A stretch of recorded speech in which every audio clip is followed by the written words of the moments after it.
What's going on, everybody? What's up, boys and girls? We're lacking Brian thus far. We're trying to get a hold of him, but I think he'll be on at some point. But welcome to another episode of Gary Williams Stole My Lawn Furniture. We are doing this live from the Rothschild residence in Ocean City, Maryland. Brooks is out here to visit for Thanksgiving, which is awesome. And we had a nice little Ravens game last night. Brooks, what did you think? Nothing like a good morning beer, though. Honestly, I guess I should crack mine. just Cheers, everyone. to start your day. What's up, Big Down? The acoustics, amazing. Yeah, look at these lights. I like it. They actually ended up working out good. Yeah, they. How much did you actually get to see? Dustin was bartending last night, so he was getting his ass kicked. Yeah, it was pretty busy, so I didn't get to watch a ton of it. Obviously, like the big plays, fourth downs, and that kind of stuff. I was able to, poke my head up and watch. But service doesn't stop when the game's on. Game's going on. People want to drink more, especially when we score. I have some buddies in last night that do car bombs every touchdown, so I did one. Me and Brooks actually both did one with them on the first touchdown. That was fun. But yeah, I didn't get to watch a ton of it, but I think it seems like the defense played pretty well up until that last drive where they gave up the touchdown. I did see J.K. Dobbins went out. I saw that on fantasy this morning. Was that something that was prevalent in the game, or did that happen earlier in the game? Or he was running well. That kind of sucked to see because obviously I don't want him to play well against us, but I do want to see him do well. Yeah. He walked into the tunnel and is under his own power, so I'm hoping he'll be all right. But yeah, it's I forget. I think he left in like the third quarter, maybe, if I remember correctly. I think so. Usually second half gets a little hazy. But yeah, the most controversial thing that everyone wanted to bring up was it the 4th and 1 call on our goal line? Or on our side of the field? No, the 2-point conversion. Oh, going for it or the play call? Because I didn't like either. Going for it. He so you kick the extra point and you go up by 8 and you put the pressure on them to make the 2-point conversion, and I hear that. But I did love the confidence. He was playing with a lot of balls last night. He went for 3 big time fourth downs, one on like our own 15, I believe. And there you go. Minute 20 before the half, so right around there. And he was running well too. But yeah, the fourth down calls, he got 2 of them, which one of them ended up being a touchdown scoring drive, and then we didn't get one, and then I forget what the result of the other one was. But yeah, it's couple different scenarios there where I wasn't sure if he'd actually do that if he wasn't playing against his brother. Yeah. Oh, you think he coached differently because he was I could see that against Jim? That's kind of where my thought process was. He's being super aggressive, and then that 2-point conversion to kind of put the game away. I'm wondering if that's what the stats tell him to do. I would imagine so, right? I don't think you make that kind of call otherwise. My problem is, and we do this so often, and we did this so often with the Greg Roman offense a lot too, is these 2-point plays where we cut off half the field and immediately roll Lamar out to right or left, in this case, the right. I hate it because the whole field should be open for him because he's such an electric player and so explosive. It's really frustrating when we roll the guy out right. Hey, look, there's Rodgers. We roll Lamar out right, and then we cut off the whole left side of the field. They don't have to worry. The whole defense just goes to one side of the field, and you only have 10 yards to work with. It's just the end zone. So it's really, really frustrating. I hate that stupid call, and I hate that Derrick Henry is not involved in the play when we have 2 yards to go. That's 2 weeks in a row now. Why is he not on the field? Why is he not involved? I don't like that he's not on the field. I don't mind the rollout call. It's obviously better than him trying to roll out and try to beat him to the pylon. It gives him a couple options, but yeah, I don't mind the rollout. It's getting him moving a little bit because then it puts the defense on their skates a little bit because you You have to worry about Lamar either taking off or keeping it and taking it in. You have to worry about him potentially pitching it, and then probably I don't remember how many receivers were coming across there. Obviously, Zay was the one he threw it to, and what hurts even more is it went off Zay's hands. Yeah, Bateman was right in front of Zay too. I think Lamar has a tendency in those situations, and I think I've said this on the pod before. I said it in the AFC Championship recap pod, I think, which was a long time ago. When he gets into these like really short goal situations or like really short, sorry, fixing the mic here. He gets into these weird modes where he feels like he has to throw the ball 600 miles an hour. And like in that instance, yeah, you're trying to force it in between a lot of people, but it's a 2-point conversion. So worst case, like everything's going to work out. I don't know. I don't know why he threw the ball 600 miles an hour. Big Time hates him too. So you're not alone. I've seen a lot of people that don't like it. Yeah. I mean, that's an opinion thing too. Yeah, that Big Time. Our mother is upstairs with. I'm actually surprised you can't hear him because I can hear him in my headphones right now in the background. He's upstairs watching Cars, so hopefully that'll keep him occupied for the length of this podcast. Hey, Bri, how are you doing, buddy? Well, let's unmute him. Welcome to the show, Brian Rogers. I fucking hate mornings. I hate morning too, and I'm really sorry. This is my fault. We were supposed to go live at 11 today. Dustin's really fucked everything up this morning for everybody, to be honest with you. I really screwed everything up. I'm sorry. Let me tell you what I hate more than fucking rollouts, all right? People that bitch when we won the damn game, and I hate mornings. What's up, boys? Sorry for running a little bit late. Had to heat up my pizza. What Why don't you eat your pizza cold, man? Yeah, I'm a cold pizza guy. I'm a cold pizza guy too. Just today I'm in the mood for some warm pizza. Fair. That's fair. That's fair. What's the it's in a show that I think it's Family Guy. It's like Grr Mondays. No, that's Garfield. No. Garfield. Oh, was that. it? Yeah. That's his thing. Grr Monday. He hates Mondays and loves lasagna. Yeah, but it's Garfield. It's Garfield. He hates lasagna. I forgot about the lasagna part. I think like Stewie or somebody has like a mug too that says like Grr Monday. It was one of the Seth. Yeah.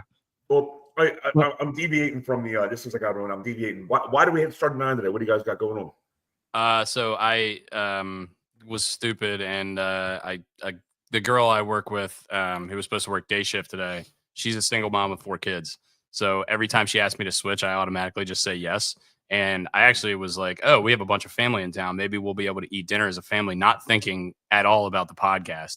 So I have to work at 10:15, 10:30. I can get there a little late because I worked last night and I basically set the bar up for myself.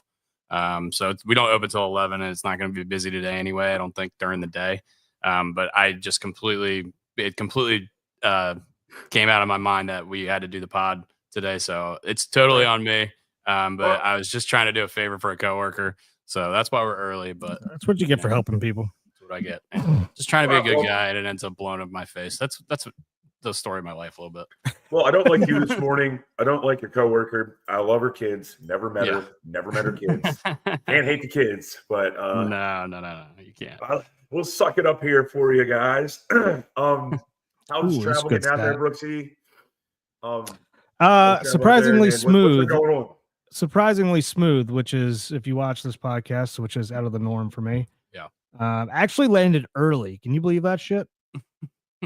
landed early. Just trying to throw you a little bone, I guess. Yeah, flying to from Indy to Philly is like an hour, and then from Philly to here is like 30 minutes. Yeah, it's 20 or 30 minutes. It's only like a 2-hour drive. Really. Yeah, it's not even. So it was easy.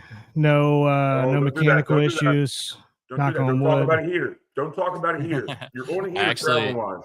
It was funny. He got here 2 days ago, and then yesterday I saw on the news right before I left for work that there were airport, a lot of airport employees in Charlotte were protesting, or I guess they were strike. They're on strike, for lack of a better word, whatever.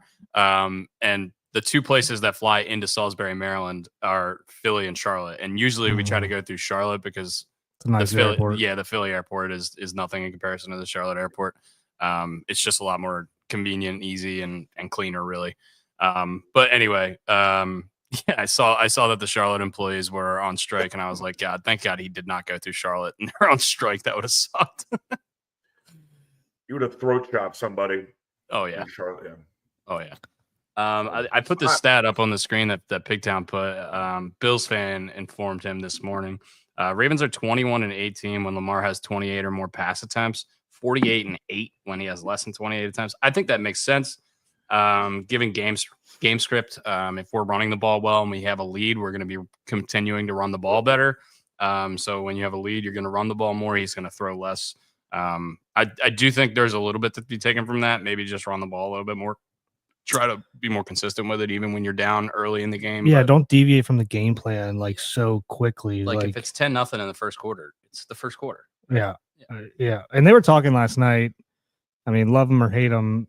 Troy Aikman and Joe Buck were talking about when even when the Chargers get down, Jim Harbaugh just refuses to stop running the ball, even if they're not good. And they were, I don't know their exact stats this year, but apparently they haven't been that great running the ball this year. I thought Dobbins was having a decent little year. He was gonna go over 1,000 if he didn't get hurt, more than likely. Yeah, but yeah, they were just talking about how stubborn he is about not coming off the run, which continues to open up and protect Herbert. It's like, and I was thinking in my head, like, man, I wish we had a little bit somewhere in between that, a little bit of feel, but we don't need to jump the gun and so quickly and to just abandon it. And I mean, whenever our run game's going, Lamar just looks like a different quarterback, which is any quarterback probably. What do we make of this? We've done this a couple times now, I guess. So at our own 16 earlier in the game, we're trailing by 3, and we go for it on 4th and 1, barely get it, but it's another Mark Andrews tush push kind of play. I've seen this of us a couple times this year now. I think Charlie Kolar took the last one, if I remember correctly. I think Andrews has taken 1 or 2 as well. Do we like this idea, or do we like? In my opinion, I'll bury the lead here. Why not just have Lamar and Derrick Henry go out there and try to get the yard? As opposed to putting somebody who's not comfortable under center. What do we think about? Because he fumbled once already, right? I don't know if we fumbled or he fumbled or they fumbled the snap, right? Yeah. Yeah. I mean, just what do we think about that play? Do we think that's like a sustainable thing, or we think we're going to keep using that moving forward? It seems like we are. I think we're going to keep using it. Do you like it or no? I don't mind it. I don't mind it as long as we can execute it. And if we can't execute it, then I hate it. Yeah. I'm also not the fucking son of a bitch that's at the bottom of that pile with about 2,000-pound man on top of me. So, but I don't mind it as long as we can execute it. It just gives you a different look. I'd rather have what you just mentioned, Belsi, as our main play, and then just have this as a backup option. That's fair. Yeah. Do I hate it? No. I mean, they're good enough athletes where they shouldn't be fumbling snaps, right? You would think. Yeah. But we've seen that be an issue in other situations with regular quarterbacks. So I don't see how Derrick Henry can't, like 9 times out of 10 he falls forward. Yeah. He's almost never getting pushed backwards. So it's just, I don't know. I like that better. I just don't like the chance of there being a fumbled snap there and it just dropping to the ground. Even if we keep the ball, I guess it doesn't really matter because it's still a turnover at that point. Yeah. And I don't like, I don't know. Do I mind it? No, as long as it works. But in my mind, just hand the book, do what you know, do what you do best. You brought Derrick Henry in to run the fucking ball down somebody's throat. And we all know he falls forward 9 times out of 10. I'll take those odds. Yeah. I hate when he goes east to west. There was a couple of plays yesterday where he went east to west, and I put my head down. Now, by design. It looked like by design. Yeah. And I think he went out to his left. Defense is right. Mm-hmm. And I think it was twice. And fortunately, it worked out for us this time. But the times that it doesn't, you really get pissed off when you think you got a human battering ram who can go forward with a Patrick Ricard if he happens to be in the game at that time. It's so awesome watching Zay Flowers because he does such a good job east to west. He actually had a big play. He took a slant or a drag across basically the entire field and ran up the sideline and got a huge play for us early in that game. I think it was in the first half that happened. Like I said, I didn't get to watch a ton of the game, so I was watching mostly just hearing. But I did watch the extended highlights on YouTube this morning and did some reading on the game and stuff like that. But it's really cool, the dichotomy of those two players, and also Justice Hill on that handoff later in the game. I mean, as soon as he got out on the edge, the whole defense, you could see there was maybe 4 or 5 guys on the line of scrimmage behind the D line on the left side of the line, on the weak side, before they handed it to Hill, and it was just a straight up read option with Lamar and Hill. Lamar had it covered on the other side. The edge guy did a good job of setting the edge, and Lamar handed it off, and there was everyone on the defense was running to the strong side, and the weak side was wide open, and Hill just housed it. That was awesome. What a season he's having, by the way. Bigger unsung hero or surprise for you guys, Justice Hill or Falalele from the start that Falalele had when he was a turnstile. I mean, he was unbelievably bad in the beginning of the season, but I mean, just skill position wise, I just see Hill more often. I don't watch the offensive line play nearly as much. I know probably Falalele has more of an impact on the team in general just because he's out there every snap. But I don't know. I think it's been an excellent season for Justice Hill and also an excellent season for Rashad Bateman, who we got both. We've re-signed this offseason, both on very team-friendly deals. So Justice Hill has really done a good job of taking that Keaton Mitchell role over, being that big scat back that we needed. Yeah, Hill is like, I never thought in a million years, like I would say Justice Hill is so crucial to this offense, but he really is. Like he's awesome. Like not only like to Pigtown's point, like backs his size. I mean, he packs a punch for his size. Like that man blocks. Yeah, that man blocks really well. His pass pro is actually pretty good. Yeah.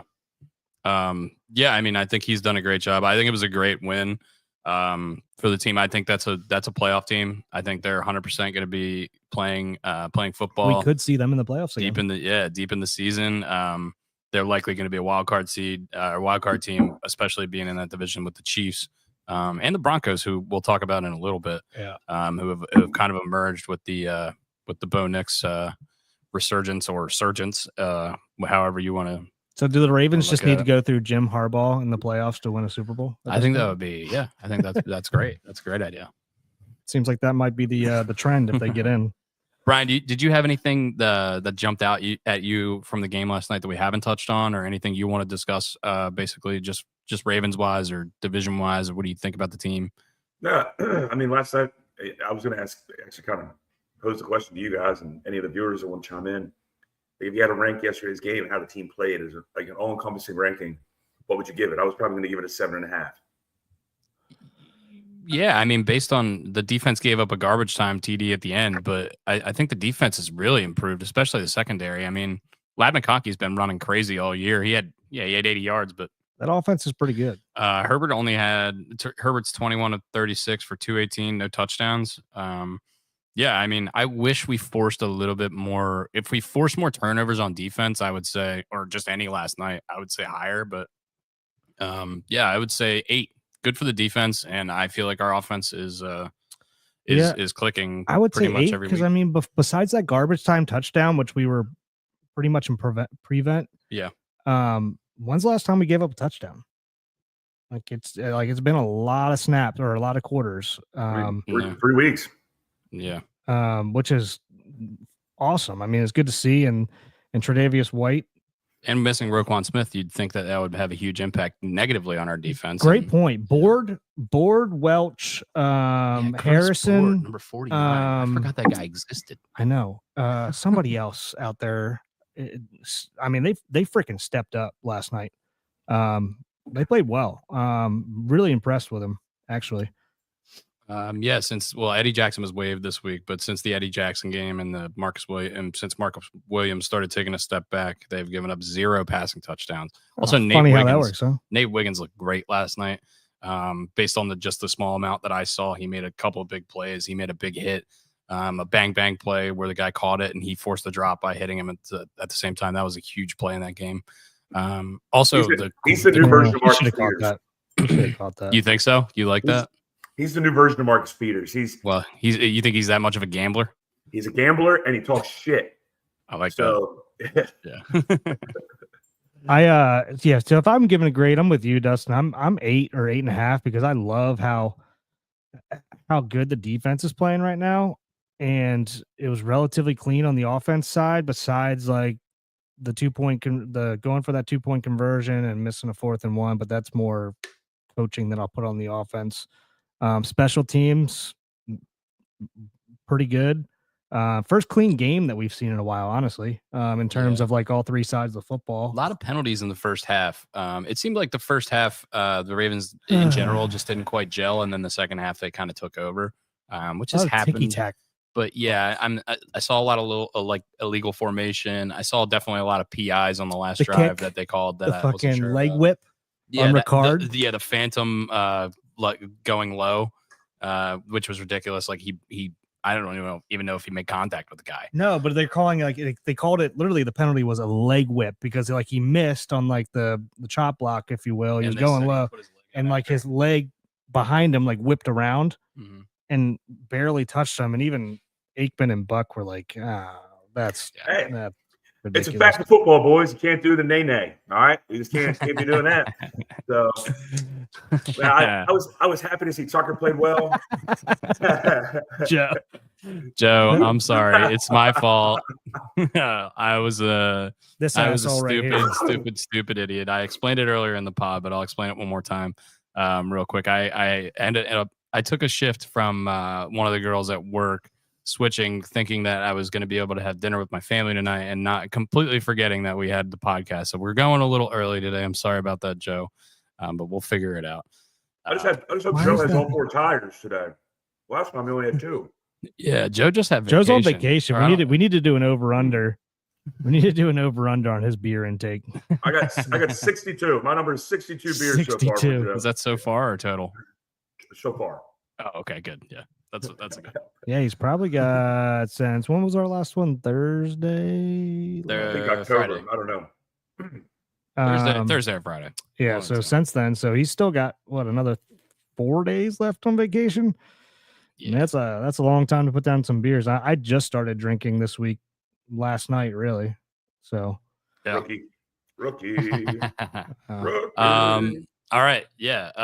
Good stuff from the Ravens. Good win. Good stuff from the Ravens. We called out the Chris Bohr stuff. Tucker hit some extra points. Goals. Great. He made a field goal. Yeah, 45-yarder. He did. Offense still looking decent. Trying to think. I had something else. Falalele was looking good again. Which we need to probably need to give an apology to John Harbaugh, because we all were down his throat about not benching him and putting in Cleveland. Yeah. And I think there's still a lot of people on Ravens Twitter, if you go on there, that want Cleveland in there over Falalele. Joe Recchi says way under on the beers. Wow, look at that. Joe Recchi, what's going on, man? Speaking of rookies, Jesus Christ, Joe. Fucking vacation, man. I would say I'll send you a couple 30 packs, but I don't think we can send mail to you. I don't think it works. No, the post office just doesn't work in that part of the country. What the hell's going on? That's 2 hats, 2 stickers, 4 koozies. Go. Yeah, speaking of, we got koozies today. Oh yeah. Yeah, there you go.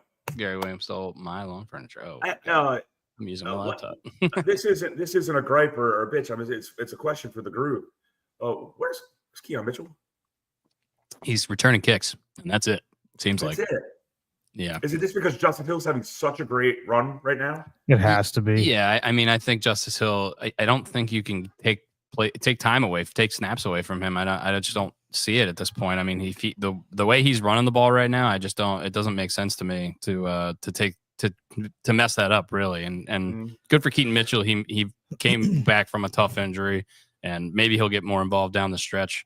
But right now, making a big time play in the playoffs at some point that we weren't expecting it or something. I mean, we saw it last year. That dude's an electric factory when he gets the ball in his hand. So he could definitely house one of these kicks. I know there's been a lot more kicks and punts being housed this year. At least I saw a bunch just Saturday and Sunday. I saw the Ohio State one, and then Sunday I saw who was it? Turpin for the Cowboys. Oh, that spin move that knocked out half of the Commanders' special teams unit with one spin move. It was awesome. Yeah, dude. Another question is where's Isaiah Likely? Is he on the team anymore? He didn't have a target last night, but he did recover the onside kick at the end of the game. I know. And then he went over to the Chargers bench and was talking shit. And if I was a Charger, I'd have been like, bro, you didn't even have a catch in this game. Yeah. He was the hottest thing since pants and pockets at the beginning of the year.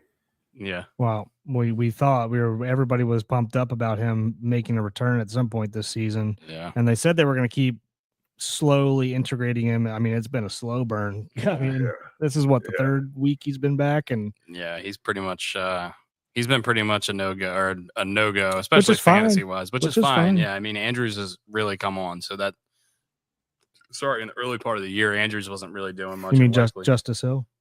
No. I'm saying we're talking about likely. Yeah, Andrews is really coming on. So I just think we're giving him more run now. I had Keaton Mitchell in my head for some reason. Likely. I think if I had one takeaway from the game, it's the step up by the collective step up by 3 or 4 guys to go ahead and for Roquan Smith, just come in and fill in for Roquan Smith. Yeah. That was a big deal. I don't know who the hell James I think I say his name right. Tuopo. He had a sack last night. Yeah, who the fuck's that guy?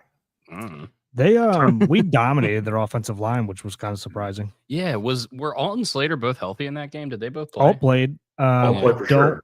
Alt definitely played. Because they've been one of the better tackle units in the league. I don't know if Slater played last night, but I didn't get to pay that much attention.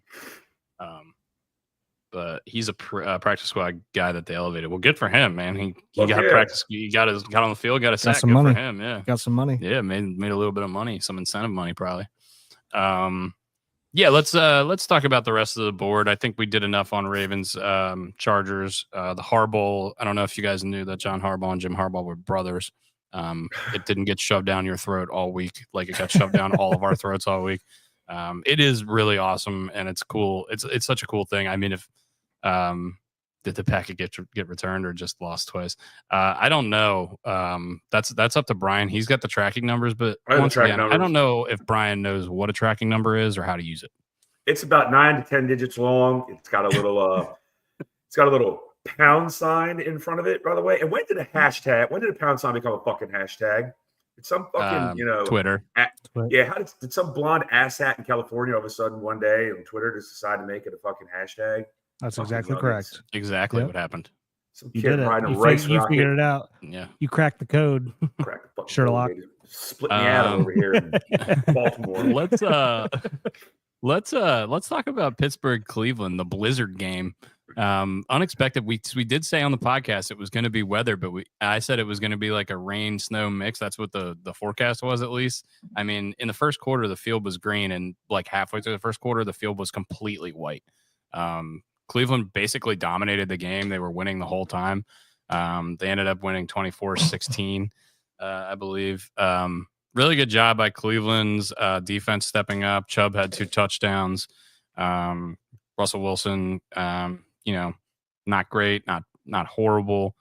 But yeah, 18-6 basically in the first half in the early part of the fourth quarter, and the Browns just didn't give up. What do we have? Can we talk about Rodgers winning in fantasy this week despite not playing 3 players? Brian, what's going on, man? It takes like 2 minutes to set your lineup. Well, boys, I just want to win. What happened was I want to win and rub it in your faces. Many trades, by the way. I don't offer pay you so attention. many trades. I know. I don't give a shit. I actually don't even understand that damn app we use for this one. Well, you open it first of all. Oh, that's how you do it. I got to plug it in. You first gotta click on it, and then it opens. I do it. Actually, I said this in our group chat. I want to talk about Merrick's fantasy team. Merrick started 3 tight ends and Amir Abdullah this week and only lost by 2 fantasy points. He put up 120. He had Luke Schoonmaker, Hunter Henry, and Mark Andrews and Amir Abdullah combined for 60 points. Luke Can we go back to that? Schoonmaker. Who the fuck is that? That sounds like a cartoon character. He's like the 3rd string tight end for the Cowboys. And he scored a touchdown this week. He just had an inkling. I don't know what the hell is going on. But Chris, I said he should get head coach interviews for that. I mean, that's one of the best coaching performances in a loss I've ever seen. Just unbelievable stuff there. That was really good. 0-8 now on Thursday night games against divisional opponents for the Steelers.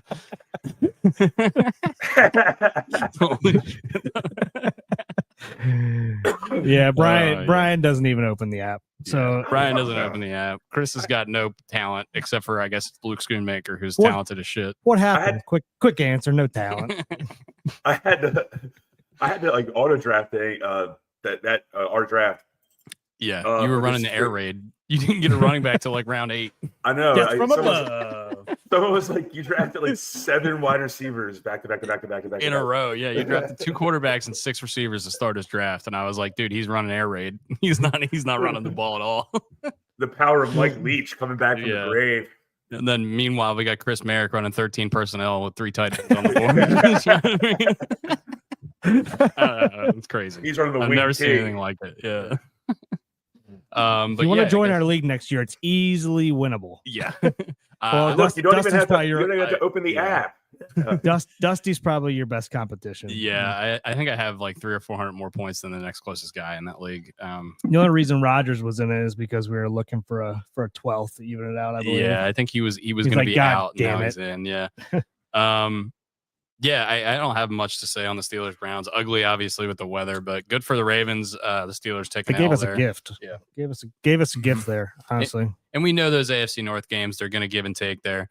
I still believe that Pittsburgh has to play Cincinnati twice, which is not an easy out. And also in this AFC, that 7 seed is wide open because I don't know. I guess Denver's probably I mean, I can see Denver falling off, although. They seem like they're. I mean, the Raiders gave that game away. I mean, if Antonio Pierce, if they weren't paying 3 coaches right there, Antonio Pierce would have gotten fired 4 weeks ago. I mean, he is horrible. Also, their quarterback jamboree is terrible. Minshew's gonna be out for the year now. Yeah, too. Broke his collarbone. O'Connell's terrible. Desmond Ritter had a sighting this weekend. Forgot that guy existed. I can't believe he started 16 games as an NFL quarterback last year. Remember when the Falcons didn't want to give up 2 first-rounders for Lamar Jackson? They said no right away. They didn't want him because I wouldn't do it. I wouldn't do it. That's stupid. Why would you do that? Vinny Testaverde. That's an interesting way to spell Testaverde. You drafted Large Ben. Nice. Large Benjamin. Large Ben. I've always called him Large Ben. It gets a laugh a little bit every now and then. Next game. I hate myself for picking Houston in this game -8 because I've been saying for the last couple of weeks, and I think everyone's been saying Houston does not look right. They have problems, and they lost to Tennessee. They sacked Will Levis 8 times in this game and lost to the Titans. It's unbelievable. How does this happen? Joe Mixon has 14 carries for 22 yards. He's been one of the best running backs in the league so far. Is their offensive line just cooked? I didn't get to watch any of this game, really. I haven't watched it, but they came out of the gates like hell on fire, man. And I don't know what the hell is going on now, but they don't look right. CJ Stroud doesn't have terrible Well, he's got 2 picks. He got 2 picks. I mean, that's gonna 2 picks. He's probably trying to do too much at this point. Yeah, I mean, it's tough for a young guy with a lackluster offensive line, but I mean, this is the Titans we're talking about here. They've been one of the worst teams in the NFL consistently this year. How the fuck does Will Levis have the completion percentage he does when you got Stingley back there, who's a stud cornerback? He's probably like a top 5 cornerback in the league right now. Mm-hmm. So he probably takes away half the field. Yeah. How the fuck's he have these numbers? Will Levis. I don't know. Maybe he's eating more mayo. I hate that fucking mayonnaise commercial. I want to kick those. He's like doing like the blood sport, Jean-Claude Van Damme. I want to just kick one of those fucking pylons with mayo. God, I haven't seen that movie in a while. I'd enjoy it. I'd like to watch that here soon. Maybe that's a Thanksgiving movie. Maybe we watch that over Thanksgiving. What's that? Bloodsport. I haven't seen that in a while. Yeah, we definitely could. I don't know if that's Thanksgiving appropriate, but whatever. Teach Banks. Whatever. During that Cowboys Giants game, we're going to need to kill a couple hours. Oh, the woman in Bloodsport's pretty attractive. I would take her to a movie. Yeah. She's a librarian. Nice librarian. Mm-hmm. Yep. Very smart. Smart. CJ Stroud got saved, by the way. We were watching this on Red Zone. I guess this play in particular, he got saved from the Orlovsky by the D tackle. Yeah. He was on his way out of the back of the end zone before that guy got to him. I'm telling you what, I really think he would have gotten an Orlovsky, and I think Orlovsky even tweeted about it. But you got to watch out for the back of the end zone, man. That's tough. Speaking of the Orlovsky, I can't remember what university it is, but it might be Purdue, where their end zone and the end zone is black. Then you have the pylon at the back of the end zone, and then on the other side of the end zone, it's also black turf. So the receiver for, I want to say it's Purdue, he catches the ball and thinks he has a fucking touchdown because he's got like his feet are in the black. Yeah, I did see this. Yeah. The cornerback for whatever team they were playing, whatever college they were playing, is just standing there like, oh my God. What a way to, speaking of spelling. Purdue chicken, baby. Let's Purdue go. chicken. All Yeah. right, Chris Merrick. I like it. Merrick's a Purdue total chicken bonus. is very close to where we are right now. So Merrick is totally a freaking boneless wing eater. No doubt about it. No doubt. He seems that way. I mean, he's a Penn State fan, so that is such a good burn, dude. Penn State. There you go. He's a boneless wing eater. That's like I'm driving. I'm gonna use that for sure. No excuses. Play like a champion. Every day's a Super Bowl, dude. Come on. All right, next game, Vikings Bears. Caleb Williams and the Bears score a bunch of points in the fourth quarter, 17 points to take it to OT, and then Sam Darnold's able to take the Vikings down the field. Justin Jefferson, 2 catches for like 15 yards, didn't do anything, but Jordan Addison went crazy. 8 for 162 and a touchdown. Also, TJ Hawkinson had over 115-ish yards receiving. So big game for those guys. I guess the game plan for Chicago really was just don't let Jefferson beat you and let the other guys beat you, and they did. They did. Yeah, I mean, the Bears are a complete mess. Brian, what's your Matt Eberflus thoughts in Week 12? That's a shame. Is how the fuck does Matt Eberflus still have a job? Someone fire this man. Can somebody in the front office fire this man so I don't got to take another pie to the face? How the fuck does he have a job? He looks so lost walking. He looks lost walking across the field to shake the hand of the winning coach at the end of the game. Yeah, he's an idiot. I will say that Caleb actually hasn't looked terrible these last 2 games. No, with the new coordinator, he's looked a lot better. Yeah. Yeah, I think they've opened up the offense. Are we on to for him something? A little bit. Are they on to something?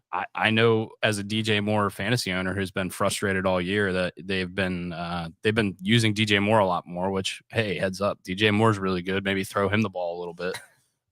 He a terp, yeah.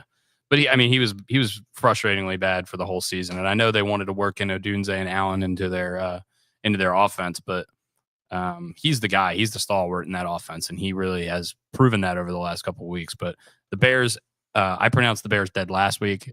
They're still dead. They have not been risen, and the Vikings are 9-2. What do we make of this Vikings team? I think they're winning a lot of close games. They're taking care of business. Are they frauds? Do we think they're frauds? Are we scared of them in the playoffs? Do we think this is just kind of a regular season thing? I mean, if you look, their defensive numbers are amazing. I think scoring defense, they're in the top couple in the league, maybe if not number 1. Brian Flores has done a great job there. Do we think that this is sustainable? Do we think this defense is good enough to carry Sam Darnold? Or do we think Sam Darnold takes a step forward? Brian, what do you got on this? On the Vikes? Yeah. I think they're real. I mean, they got too many decent pieces in place. Jordan Addison is an excellent number 2 receiver. He's a terrible human being, but he is a very good football player. I like their squad. I like Kevin O'Connell. He exudes confidence. He's the complete opposite of Matt Eberflus. So I think the Vikings are real. Yeah. I mean, I don't have much more on that. I'd rather talk about another NFC North team, Detroit and Indy. Detroit improves to 10-1. The post-game conference, where they're giving out the game balls, they always have a camera in the Lions locker room, or I just see the Lions post-game thing every time. Dan Campbell would have me running through a brick wall in 2 seconds. Well, that's why that's why you always see it, because he always says something electric. He's amazing. It's like any given Sunday, every Sunday for him. Like he's just ripping out Pacino. Like he must have watched that movie so many times. He's got lines for everything. Dude, he's Steve Ballmer. He's Steve Ballmer. He's going around. He's like, whoa!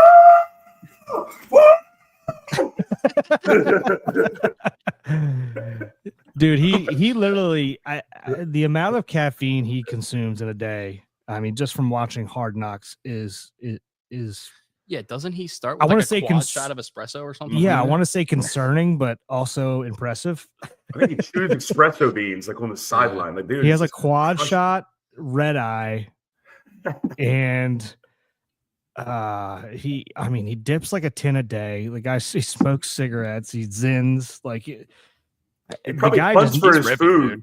He's he ripping. probably hunts for hunts his- for his own food. He Yeah. hunts for his own food Um, pregame. He's got a bow and arrow. And he's out there like. And how does he find time to stay in the shape that he's in? Because that dude is humongous. I mean, I'm I taking don't him in the know, fight. man. If He's the a coaching former fight, player. he's winning. Well, I know that, but I mean, he is still fucking yoked. I mean, he's probably more yoked now than he was then. I know. Science. One thing to note: David Montgomery did go Science. down in this game. I believe in the first half he left with I think it was a shoulder. Is that what you said? Shoulder. He Yeah. indicated after the game that he thought he'd be ready to play. They're playing this Thursday on Thanksgiving. I think they held him out of this as a precaution because Jahmyr Gibbs was running up and down the field at will. I want to ask you guys this question because I heard somebody else talk about it a couple weeks ago. So if we combine Gibbs and Montgomery into one running back, let's just say the Lions running back, where does that rank for you? I think Saquon and Derrick Henry are clearly head and shoulders the best running backs in the league this year. Do you think that the Lions running back tandem is the next crew there? Yeah.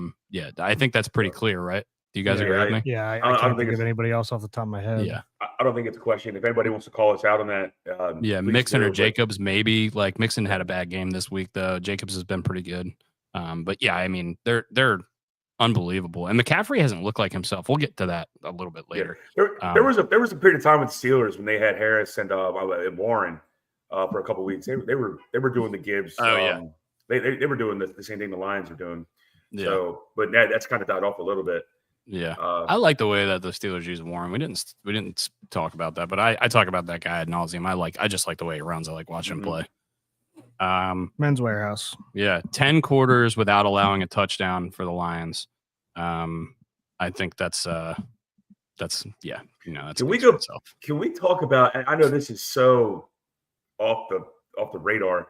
That draft they had when they got Gibbs, they got the linebacker Campbell, Yeah, Jack Campbell and Brian Branch. and then they also got Sam Laporta in that same draft. I mean, that's a fucking Wow. That's a run. I didn't know that. I didn't remember that they got Laporta in that draft, but I remember they took Gibbs early and everyone was shitting on him. It was like 12th Number overall. 12, I think. Yeah.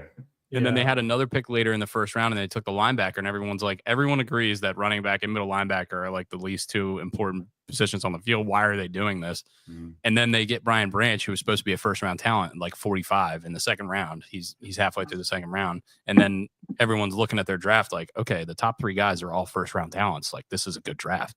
And then of course they're great and they're perfect for the team. I mean, Gibbs, I would take Gibbs at number 12 all over again. That guy's amazing. And they drafted players that kind of fit the mold and mentality of Detroit, which is really awesome. Yeah. And that's it's what the Ravens and Steelers do as well, and it makes them such great franchises. Yeah. Speaking of, I've been watching a new show on Netflix. Mhm. It's called Detroiters. It's by Tim Robinson as well, because I'm a huge Tim Robinson fan. Mm-hmm. What's If it you haven't about? watched, if you haven't, it's a sketch show. Same thing as I Think You Should Leave show. Yeah. It's another sketch show, literally just about Detroit, because he's from Detroit, and it's just called Detroiters. It's just awkward, dry humor comedy, Yeah. which I'm into. So if you haven't Yeah. checked that out, check it out on Netflix. That's been giving me a good chuckle, He's- good belly laugh here and there. He's got a movie coming out with Paul Rudd, right? I don't know. Yeah, Does I think he's got a movie. So Paul Rudd's like a local weatherman, and Tim Robinson is like just a guy in that town who thinks he's super famous, and they become friends. And he just that's the whole plot of the movie. That's it. That's great. Hey, Yeah. speaking of movies, any of our viewers or have you guys seen Gladiator 2 yet? I have No. not. Didn't even know that was a thing. Yeah, Uh, Denzel's in it, did- dude. Take a lap, dude. Take a lap. You got to know this. You got to know Gladiator. 2 's coming out, man. I've heard it's good, not great. That's what Okay. I've talked to one person who's seen it, and he said it was good, not great. So I don't know. I don't have a ton of expectations for it, but I'm definitely going to go see it. Haven't I seen remember the one- movie. I I ran into one of the guys at the shop. He said that the movie was freaking awesome, but you end up hating and his character. Well, that's a good thing, right? If you're an actor, you can. I mean, especially if you're playing a bad guy, and if you're. I said bad. Yeah. No, God, stop that. Especially if you're playing a bad guy, you want the people to hate you. All right, I'm just gonna move past this. It was a slip of the tongue. Sorry, guys. New England, Miami. Let's not spend much time on this. New England got killed. Oh man, Dustin's just motoring past. Look at it. I am, because I did not do anything there. Miami. Brooks's fucking head turn was golden. I'm gonna rewatch this just for the head turn. My face is turning purple. He's redder than he usually is. Tua throws 4 touchdowns against the Patriots. The Patriots are terrible. Miami's 5-6 out of nowhere, by the way. Do we think that Miami can challenge the Broncos for that last AFC wildcard spot, or do we think the Broncos have that sewn up? What do we have on that? I would. Brooks, go ahead. I'll go after you. I mean, I don't have much to say. I don't really know. I feel like the Broncos are on too much of a hot streak right now. But I mean, the Dolphins play in such a shitty division besides Buffalo. So it's true. I don't know. I'd have to see their schedules probably. Yeah. I mean, I'm on the Dolphins 5-6, Broncos 7-5, by the way. So a couple games. And some of the Dolphins players, I know it's not the same team from last year, but some of the Dolphins players have a little bit of postseason experience, even though they lost. So they know how to at least get there. And some of the Broncos players don't. Maybe know how to bundle up a little bit more. Yeah. By the way, in our fantasy league, Jalen Waddle got dropped, and JP picked him up, and he put up like 40 points this week. Oh yeah. Yeah, Jalen Waddle's been terrible in fantasy all year, and then he just goes absolutely crazy in this game. I mean, you had to see it coming. That guy's too talented, right? But anyway, we'll move on from this game because it's not really important. And also, I've only got about 20 minutes left on air here. So let's go to the next game, Tampa and the Giants, the game that I wanted to bet so desperately but did not, because I looked at it and I looked at it and I looked at it and I said, why is this line only 6? It does not make sense. Mike Evans is back. Bucky Irving is one of my favorite players in the league. He's a second string running back on Tampa, and I don't know why I love him so much, but he is awesome. I had no faith in the Giants here. I couldn't believe the line was only 6, and that's why I stayed away from it. By the time the game started, I think it was 7, and Tampa goes out and they're winning 23-0 before you can snap your finger.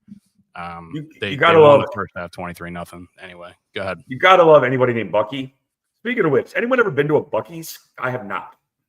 I have not. I've stopped in one, but I didn't have any of their like famous stuff. I'm sure Joe Radke's got Are they in Arkansas? Yeah, Joe. Are they? I don't even know if they're in Arkansas or not. Let us know if they're in Arkansas. Joe, do you have Buc-ee's in Arkansas? I've driven by a few of them, but like there's been like they've been so crowded that I'm just like not even gonna fuck with them. I know they have in Alabama, so I would assume they're in Arkansas as well. Yeah. I remember I stayed at our buddy Drew's house for the St. Gerard's golf tournament. Well, maybe 2 or 3 years ago, me and Greg Terry were sharing the basement, and all the blankets were just Buc-ee's. And I was like, Drew, is Hannah like a big Buc-ee's fan? And he was just like, no, she went there one time and bought everything. And I was like, oh, that's funny. Not yet, coming next year, he said. Oh, yeah? Buc-ee's is amazing. Not yet, coming next year. Yeah, that's funny. I mean, we went off on a little Buc-ee's rant though, but good for Bucky Irving, good for Tampa. They're kind of sticking around, maybe trying to get that last wild card spot, or maybe even make a push for the division. But Atlanta's going to have to fall off really hard for them to do that, because they have lost both of their games against Atlanta already. Big news for this game. Before the game though, Daniel Jones gets cut. That was one of the bigger news around the league and sports media this year. The Ravens actually emerged as one of the favorites to get him, which I don't hate at all.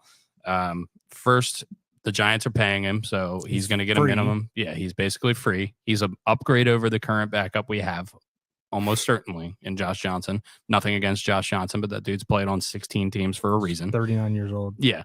And also, if he leaves and signs a free agent contract next year, guess who gets a comp pick? You get a comp pick. Oh, and who loves comp picks more than anyone in the league? Eric DeCosta. EDC loves his comp picks. So I think this would be a home run. Obviously, with Purdy being questionable, I think a lot of people have thought San Francisco. The most hilarious situation would be if he signed with Dallas and he started against the Giants on Thursday. That would be awesome. It's never going to happen, but especially with Cooper Rush, burning down the house. Let's move on to that game as we transition into Dallas, Washington. Great transition. Yeah, absolutely. Smooth segue there. Look at that, man. Touch yourself. King of segues. Jaden Daniels got back on the running horse this week, 7 for 74 and a touchdown. Had one of the craziest plays of the season with Scary Terry in the last part of that game. But what's going on with Washington? I think they've lost 3 straight now. This Cowboys team was completely dead for the last 3-4 weeks, especially since Dak got hurt. Didn't expect them to get blown out in this game, but they played a pretty struggling Houston team last week, and Houston kicked the shit out of them.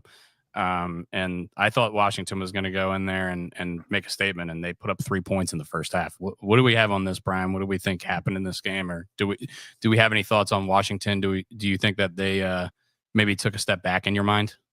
We could talk about the second half of this game, and then you'd have to go to work. That's how much shit happened. That's how much shit happened in that second half. It's crazy. What a roller coaster. Yeah. I mean, I understand that, like in today's society, like we always want to find out how they have to place blame, and you can do a debate. Was it this? Was it that? Look, flat out, Washington fucking blew this game. The blame falls on Washington. Dallas did not win this game. There was so much crazy shit going on in that game. Hell, there was a pass interference one where there was a play where Cooper Rush throws the ball behind CeeDee Lamb. It gets intercepted. CeeDee Lamb actually keeps running toward the sideline and just has his hands up like, what the fuck? Then the guy who intercepted the ball gets like undercut, and the ball just like flies out of his hand and gets picked up by the Cowboys. What the fuck is going on here? It's a goddamn surge attack. Yeah. Brooks? I mean, this has got to be the worst loss of the week, right? For any team. Yeah, 100%. I mean, other than Houston versus the Titans, right? I mean, that's a pretty bad loss there. That's pretty bad. That's a game. That's a game that will keep Washington. That will keep Washington out of the playoffs. If they don't make the playoffs, it's that game. I agree. What was a Cleveland, Tennessee, Dallas money line parlay like this week? That was crazy. Probably like plus 1,500 or something. Speaking of, there was a guy at the bar last night that was showing me his parlays. The guy has won my boy Gareth. Yeah, he's won $4,000 on parlays this week. He's like 10-leg parlays. Like, he's crazy. He goes to the casino with $50 and just makes 10 leg parlays for $5 each or $10 each, $15 each, whatever, and he's just ripping them. He's hitting them all, 6 or 7 of them in the past week. I said we need to have you on and give us a parlay. Yeah, we need to have him on for a different reason. He used to be an agent for the Washington then Redskins. Chris Samuel, who was one of their top picks, Albert Hainsworth. He represented a lot of guys. He was at Kyle Shanahan's wedding. But anyway, we might talk to him down the road. But yeah, he's on a complete heater. I forgot to bring up my that's a shame during the Dolphins New England game, so I'm just going to do it now. Gerard Mayo. What was that? So they're losing in this game. It's early in the game, I believe. The Dolphins have the ball on the Dolphins side of the field, so they're driving towards New England's side of the field. Waddle catches like a 15-16 yard pass and gets held, but he catches it anyway. It's a 5-yard penalty. He catches it anyway, but Gerard Mayo says, no, I want to challenge that because I don't think he caught it. And he challenges it. They lose the challenge. And even if they would have won the challenge, there was a defensive holding. It would have been a first down anyway. I mean, it's one of the stupidest things I've ever seen a coach do in my life. Like, what are you doing, dude? I don't get it. Like, you're trying to save 12 yards? Like, what is that? That's so stupid. Yeah, I don't know if Kraft is going to want to pay up, but I think they might need a new coach because that guy's an idiot. This is where they bring in some guy to like assist him be a head coach. Like, that's really good. So you wait a minute, you pay your head coach money, and then you got to bring in a crutch to make sure he can still fucking coach. It's so fucking stupid. Yeah, my best friend, one of my best friends, Brian, is a Cowboys fan. I was playing golf with him on Sunday morning, and I was I was like, dude, I don't know about this Washington Cowboys game. He was like, dude, take Cowboys money line. I got a feeling. And I was like, I can't do that. There's no way. That's crazy. And I mean, he was right. He was like, I think Micah Parsons is going to kill Jaden Daniels this week. And I think he got to him once. He's been playing like a man on fire the last couple of weeks, Micah Parsons. But yeah, bad loss for Washington. I know we're kind of jumping around here a little bit, but if I gave you guys, the first pick of any defensive player in the league, who would it be? TJ Watt. Yeah, probably TJ Watt. I'm going TJ Watt as well. With Parsons probably. And also, Myles Garrett can shut the fuck up. Shut up. Yeah, Shut 3-8, dude. You guys suck. You're not better than TJ Watt. Sorry. Yeah. Well, I mean, he's a great player. I mean, it's debatable, but who fucking cares? Yeah. I think I'd put Chris Jones up in that top tier as well. That guy's a stud. Anyway, speaking of Chris Jones, we're just Segway champions of the world today. Kansas City, Carolina. Who are you? What? Just some kind of nerd. I feel like Mike Greenberg right now. I need to start going crazy. Both sides of your brain are working today. I don't like this. I don't like this stuff. Joe says, give me Mad Max. I don't think that's a bad call. Max Crosby is really, really good on a terrible team. And that guy's motor is something else. I can't believe he plays as hard as he does. Aiden Hutchinson's a great answer, but, obviously he's injured. So the Bosa's. I think that his parents made him Max with 2 X's. Now, if he wanted to be a porn star, he could have been 3 X's. That'd have been weird. Wow. Remember when we drafted Max XX Williams out of Arizona or something like that? No, Minnesota. Yeah, people were Minnesota. And he had a little ginger son of a gun. Yeah. We love those ginger tight ends. Hayden Hurst too. Mm-hmm. Well, you know my track record with gingers right now, so I'm gonna steer clear of this one. Nice. What do we make of Carolina taking Kansas City to the wire here? Carolina played. I mean, Bryce Young played probably his best game, one of the better games of his career. Chuba Hubbard's still running pretty well. David Moore, who I was like, did they put DJ Moore on the Panthers on accident because he used to play there? No, it's David Moore. Don't know who that is, but he was the big receiver for Carolina this week with 81 yards and a touchdown. Do we think this is an indictment on the Chiefs? Do we think this was just kind of a look ahead game and they just took care of business when it mattered?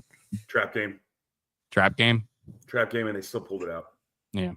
This is the Chiefs being the Chiefs. I feel like they played their competition this year. Yeah. So, I mean, we saw it was coming down like the last 4 or 5 minutes, and we're like, yeah, I see how this is playing out right now. Yeah. So, something I heard this week, it's Bill Belichick talking about the Chiefs win on McAfee show, I believe. How winning 1-score games is a skill. It's not luck. And he brought up how 7 of the last 8 Chiefs playoff victories were 1-score games. So this is not an accident. These guys, obviously, if you're a Chiefs fan, you probably want them to be beating Carolina by a little bit more than 3 points on a game-winning field goal. Clock management. But yeah, they're so good at winning these tight games, and it feels like if you make a mistake, they're gonna make that mistake glare.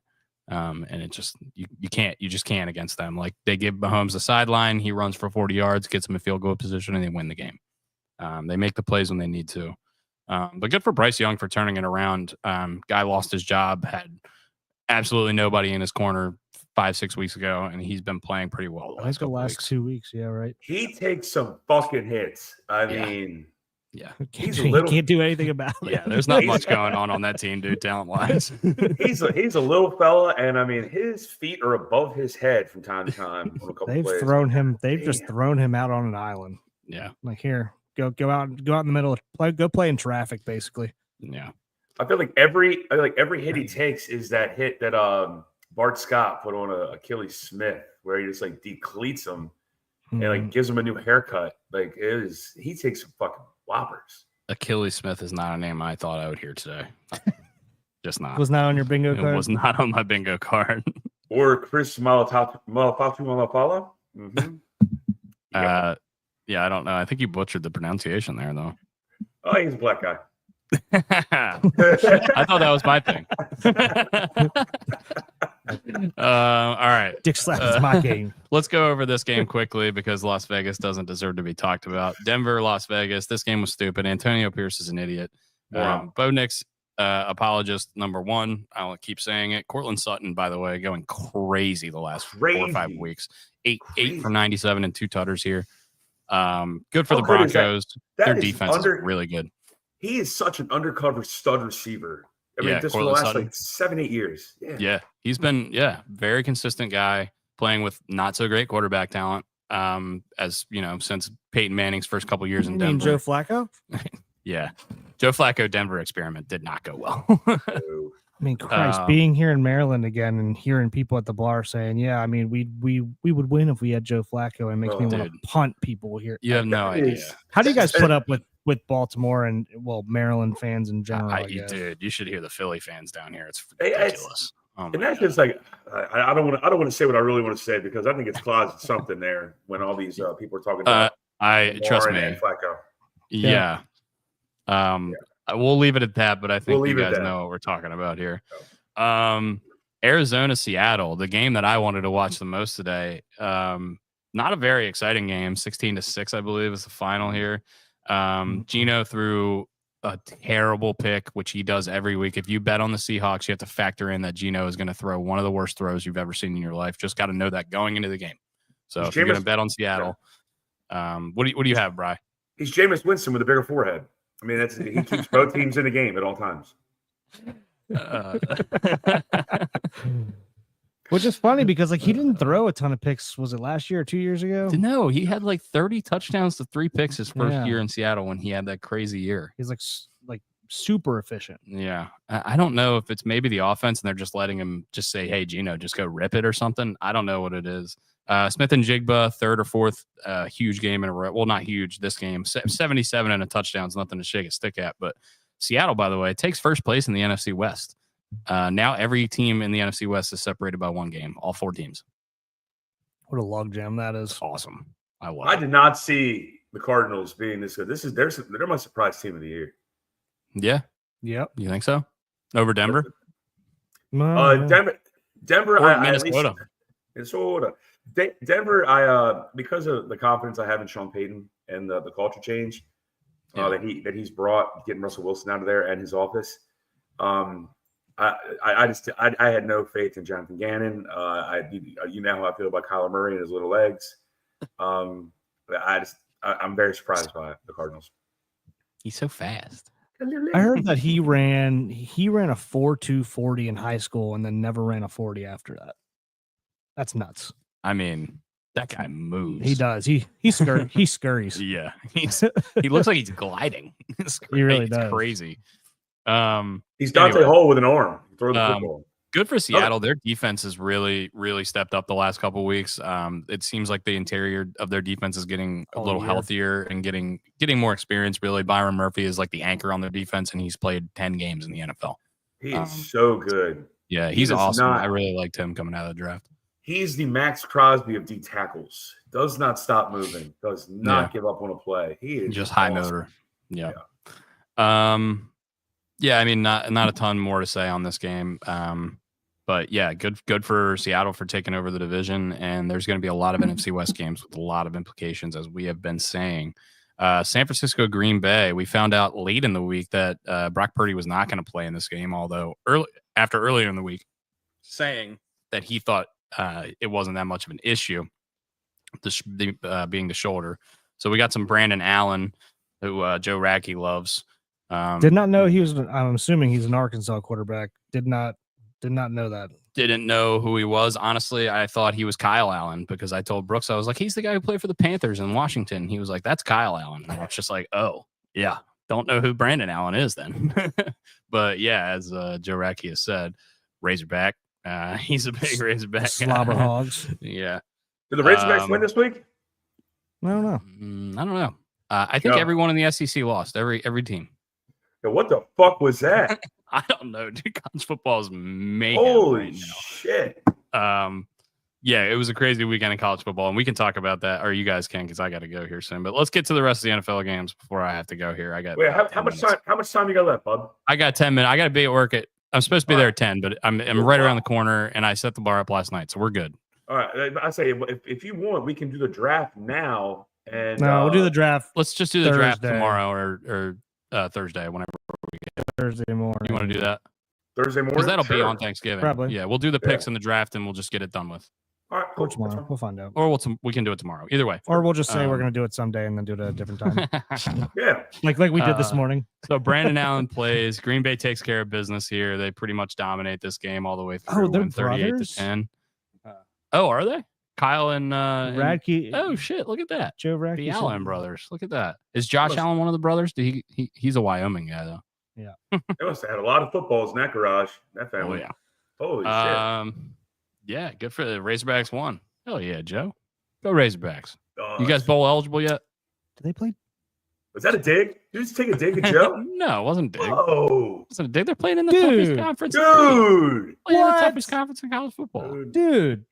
I'm Joe, sorry. It's in the middle of your we're gonna give- vacation. I shouldn't be doing this to you, Joe. I'm sorry. Joe, we're going to give you the address there. You can go beat the shit out of Dustin whenever you want, man. We'll leave it. He'll leave I it. prefer you unlock didn't. his I want to bedroom. stay on your good side. I'm sorry. about Maryland that. is That was not bowl offhanded. eligible.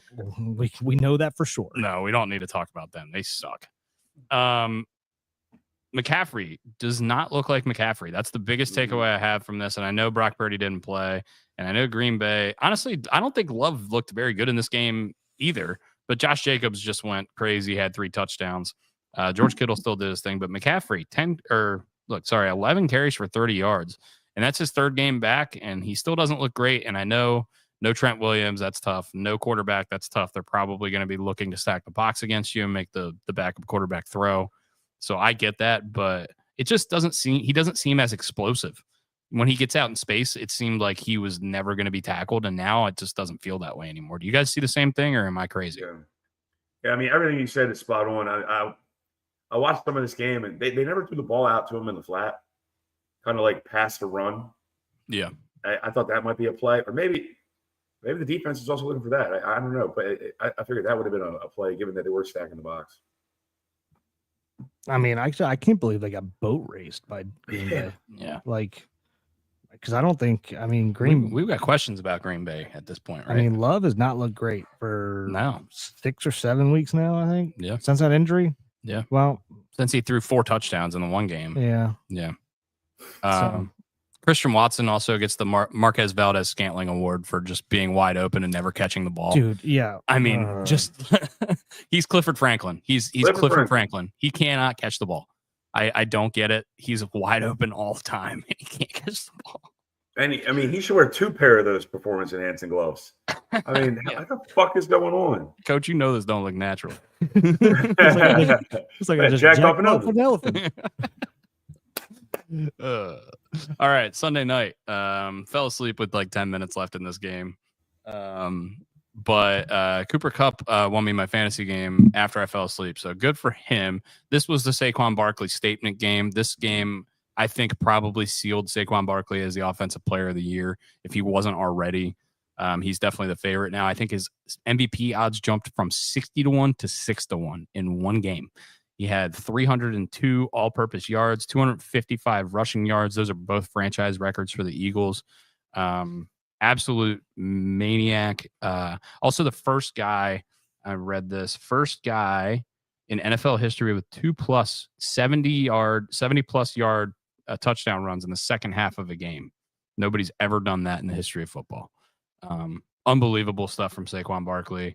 I don't like him because he went to Penn State, but obviously one of the very most talented guys in the league. If he has another game like that, which is not going to be easy, he might jump up as the leading candidate for the MVP. He's the third. Yeah. He's the third favorite for the MVP right now, behind Allen and Lamar.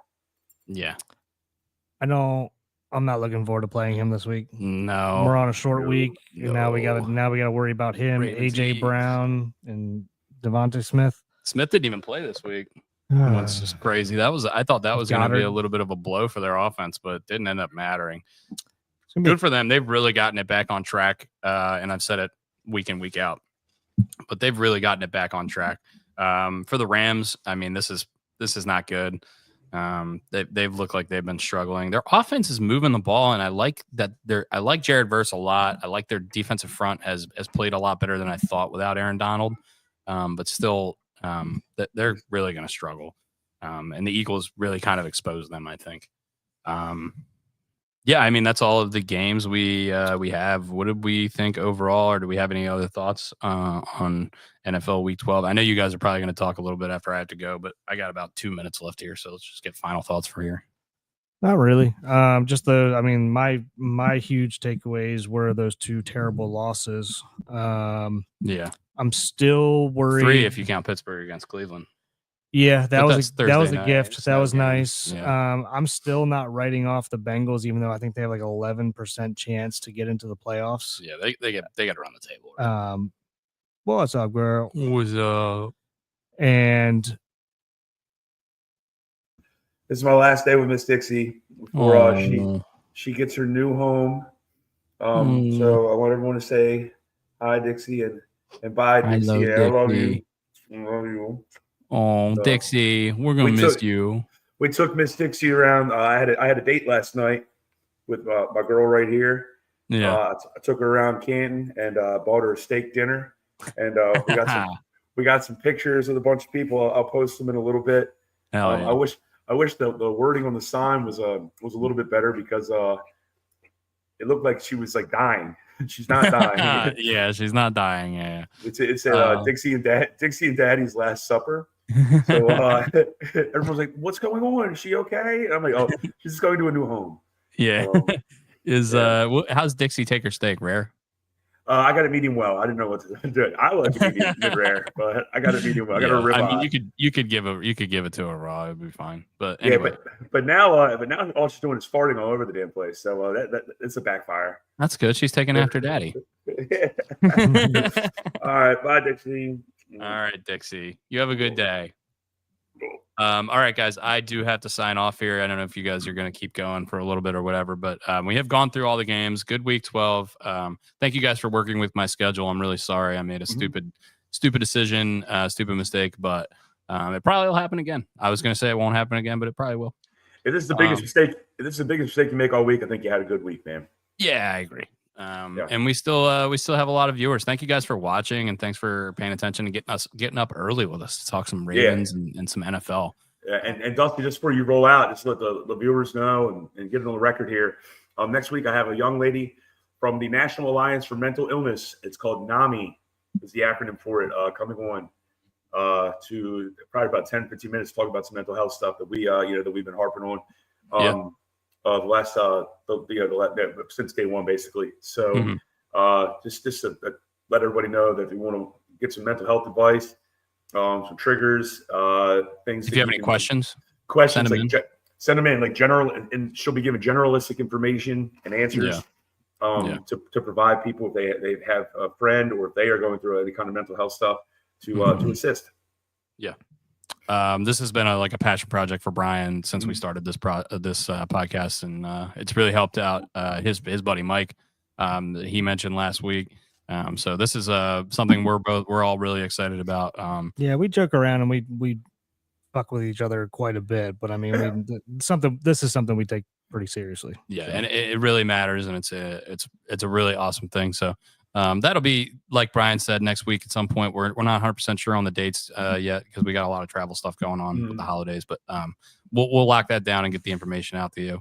And maybe it'll be the right time. Maybe it won't. We'll tell you, Joe. Sorry. We'll just text you to Joe whenever we're going to go live now. Yeah. So that'll be either Monday or Tuesday next week based on travel stuff. Yeah. That's what I would imagine. Yeah. Monday or Tuesday next week. But anyway, guys, I got to go to work. You guys do the sign off. I love y'all. Thank you for watching. Love you, baby. Have a great Thanksgiving, everyone. And we'll see you again before Wednesday or Thursday. We'll see you either tomorrow or Thursday to do our picks and do our draft. Yeah. Brooksy, I'm going to keep going for a little bit if you want. Just talk about college football or whatever the hell you want. I mean, how about let's hit on college football if you want. The SEC, like I said earlier, what the hell happened there? I mean, holy shit. Who? NC State, you said? No, the SEC. I mean, that was that was a shit show. No, Ole Miss, dude, come on, you got to step up the game here, man. And then Alabama, I mean, they got Oklahoma was the better team. There is no doubt about it. I watched that game start. You win by that much, you better be. Was it 28-3? 24-3. Yeah, that was an ass whooping. I'm going to pose this question to you there, Brooksy, or to the viewers. What do you feel about these massive major schools who all have national championships under their belt? in recent years, rushing the fucking field. Oh boy, like Oklahoma, like Auburn, who's not having a great year, but I mean, act like you've been there, dude. Yeah, I don't love it. I didn't love it when, like, if Vandy beats them, right? That makes sense, right? Yeah, like that's one where you're like, all right, cool. That's kind of fun. Go enjoy it. When Maryland beat USC, that was kind of embarrassing that we rushed the field there. Not that we've won anything since 1950 something, but that wasn't a huge win either. So, yeah, I'm not a fan of court storming or field storming in general. It's kind of been overplayed, and it's got to be the right situation to do it. Ohio State looked dominant. They looked like the best team in college football this past weekend, and I honestly think that they're the leader in the clubhouse. And I don't know, Dusty knows all the Vegas odds and shit. They've got to be the leader in the clubhouse to win the national title. And then I agree. I mean, they put Indiana in their place, didn't they? I feel like they were kind of disrespected by that line. It was like a 10-point line, and they were like, "That's it.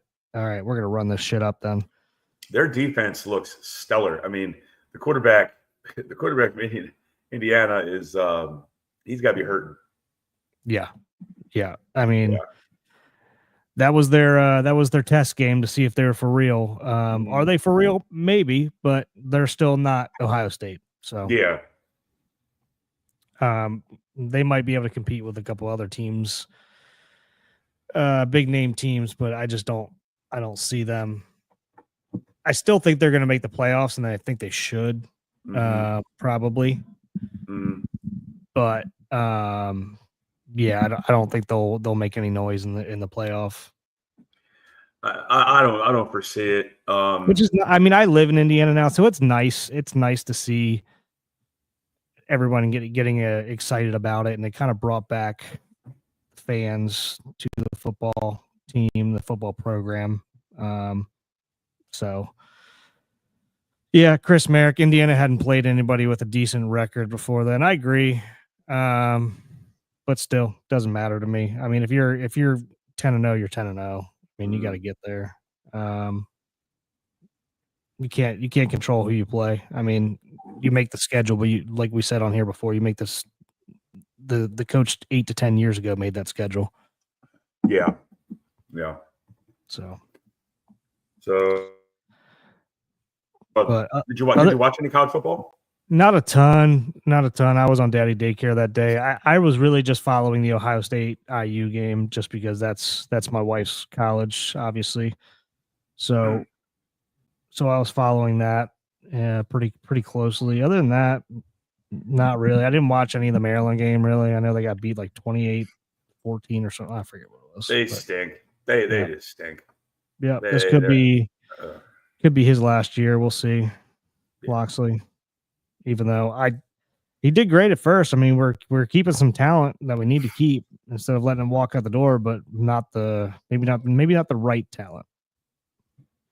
So, but other than that, I didn't watch a ton of it. Did watch the Maryland Villanova game, which was a thriller. We got to talk some Terps basketball. I mean, we hung in there with Marquette, who looked really good against beat Purdue. And then, that is not an easy team we played in Villanova. They got a lot of homegrown guys who are also that was a home game for Villanova, basically. And also, Maryland looks good. Maryland looks good. Kevin Willard's got something going there. Queen is freaking ridiculously good. These tournaments that they have, how the fuck can you? One, I don't even know what this SAAVAA Classic is. How the fuck can it be a classic when it's the first year of it? And hey, big heads up, there was only one fucking game in the Classic. Yeah, I don't know, man. It's just another way to generate money. I mean, I remember when it used to be just it was like the Maui Classic or Maui Invitational, whatever they call it. Coaches versus Cancer. A couple other ones. Yeah. And everybody knew, like, and it was kind of like all those tournaments were like, you kind of had to be invited to get into them. So like, if you're playing in it and if you won it, it actually meant something because you're playing some good teams in the tournament. Yeah. So. Yeah. But now it's just like, I don't really care what the invitational tournament is. Just tell me who. Like, I just treat it as like a regular season game. It just at a neutral site. Yeah. I like the way Maryland's playing right now. I mean, they're moving the ball. This isn't isolation ball. I think the way the team plays. I haven't watched enough of them to speak incredibly knowledgeably, and obviously it's very early in the season, and nothing really going to matter taking the Big Ten record or the Big Ten, the Big Ten schedule. Yeah. So it is, but I mean, it's you gotta be hopeful, right? I mean, it's positive stuff. Like everybody wanted.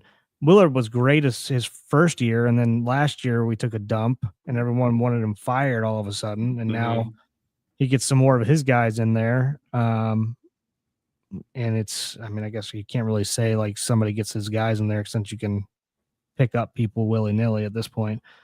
But yeah, I mean, you got to give him a chance here a little bit. So I'm hopeful. They look really good. The guys they brought in look really good. Patrick Queen as a freshman looks outstanding. Better. I mean, reminds me of like Diamond. Did I say Patrick Queen? Yeah. He reminds me of Diamond Stone a little bit. Well, he's got that look, and I even think Diamond Stone wore a long sleeve shirt underneath his jersey for a while. I might be wrong there, but yeah, he's got the build of a Diamond Stone. He's more agile than Diamond Stone was. What a shame he left early, man. He's got to be playing overseas or something. He should have stayed one more year. I understand take the money. I assume so. He was so dominant as a freshman too. Same thing that Derek Queen's doing right now. That's the only. I mean, I don't know if their games really match up that well. It's just how dominant they are as a freshman. It's like, holy shit. I mean, I say he's a freshman, but he's 20 years old. Yeah. So that was our year too. That Diamond Stone, Robert Carter, Melo Trimble. That was our fucking year. And then obviously the pandemic derailed everything. That was the year to go get it.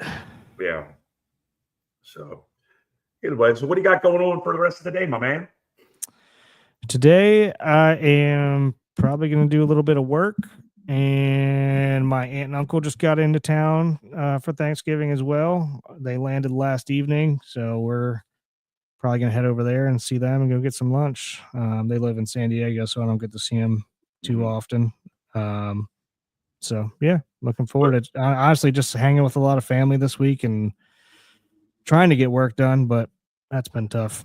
Yeah, what's the weather look like out there? It's a little dreary out here in Baltimore. It's been raining. It's been raining a little bit. It's chilly and rainy. Okay. It was nice this morning. I went for a run around town this morning, and it was like 55 and like not very cold. I actually and then it keeps getting chillier and shittier out. So I don't know if it's gonna stay that way all day or not.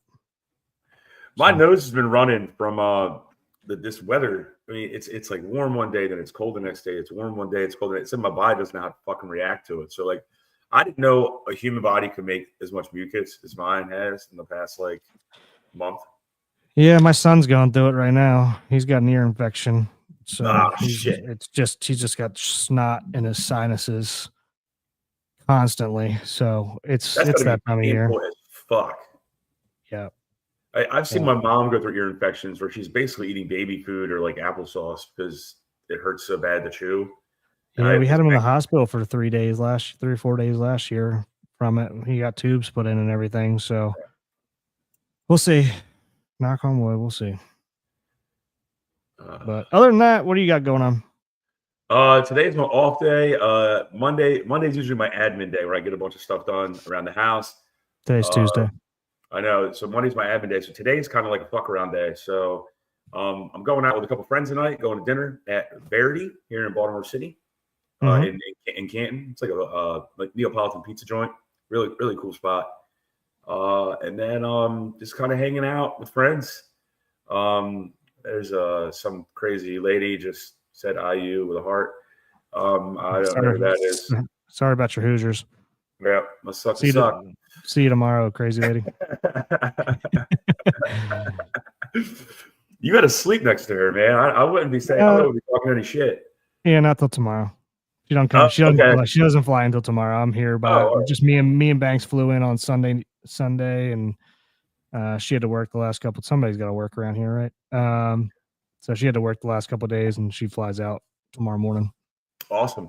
I am super pumped to come out to Carmel the end of next month, man. Every time I talk about coming out there, like the smile on my face just gets so darn big. Oh, look at this. I like this. Maybe we need to get a marriage counselor on here soon on the Gary Williams Stole My Lawn Furniture. Or we can just have Kate and Brooks in the Octagon, and I'm taking Kate all day. Vegas, we could probably get a DraftKings line on that Octagon right there. Yeah. She'll come at you like a spider monkey. She's small but mighty. She'll throat chop you, then bite your ankles off. Make sure you can't get up. Bite kneecaps. She fights dirty. I can't wait to get out there and have fun with you guys. I love it out there so much. It's awesome. So, yeah, we're gonna have a couple more in-person podcasts here. Dustin my family will be coming out for Christmas a couple weeks early. Here in a couple weeks, so me and him will be together again. Brian will be here around New Year's, so we'll have another one with me and him together, and maybe we'll get the three of us together. That'd be nice, but probably awesome. Well, the next time the three of us get together in Baltimore City, whenever that time comes, we have the open invite to do a live podcast from either Sally O's or The Dive, both owned by Miss Jessie Sandlin and Brian. And Peter Ennie is the GM of The Dive. I think The Dive would be a little bit cooler.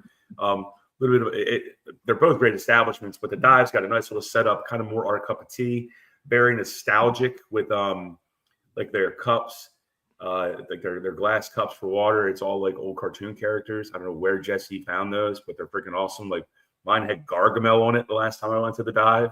It's pretty sweet. I didn't think a Gargamel reference would come out today. But we have that open invite, just like we did with Chesapeake Wine Company, and we'll have some people on to talk about the business. Any of our local people want to come on and actually jump on the mic, more than welcome to. Maybe we can get Antonio back on, talk about the playoffs. Hopefully, knock on wood, that the Ravens are lucky enough to make them. And then I think we're going to do a winter meeting pod next week, right? I believe so. We need to figure out a day to go over some of that stuff, and because there's, like I said, there's a lot of chatter, and it seems like stuff's going to start falling here soon, but we'll see. Probably not until the winter meetings. I would assume is when dominoes will start falling, but you never know. Never know. Yeah. It's just we're gonna have to play it by ear to see what the market does, I guess. That'd be a good one too. Not just have the three of us clowns on. Maybe we can get like a Foy, we get a Brett, we get a Merrick, or a CB. We need to go over the new coaching staff for the Orioles too here. So were you surprised by any of the staff moves? I think the biggest ones are going to be Buck Britton and Robinson Chirinos joining the squad. Did you have anything else, or do you have any thoughts? I haven't looked into it too in depth. I kind of skimmed it pretty quickly. I thought Buck Britton was going to be on there. That was from Brett Ritchie actually sent that to us and said, "Hey, I think this screams Buck Britton." And as soon as he said that, I was like, "Yeah, that's got to be it." This is a do or die year for Brandon Hyde. Not that he didn't already know that, but when you bring on, and I'm not saying he didn't want to bring Buck Britton on his staff anyway. If he didn't, he definitely got forced to, because this is get something done or Buck Britton's taking your job.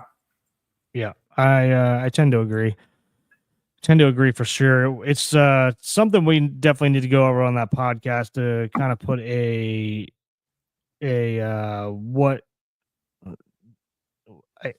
numerical value, I guess, on, like, for lack of a better term, of what a successful season is for Brandon Hyde. Is it World Series or he's fired? Is it an AL championship or he's fired? We're not going to talk about it now, but that's something that we need to think about for that podcast, to kind of go over, to kind of put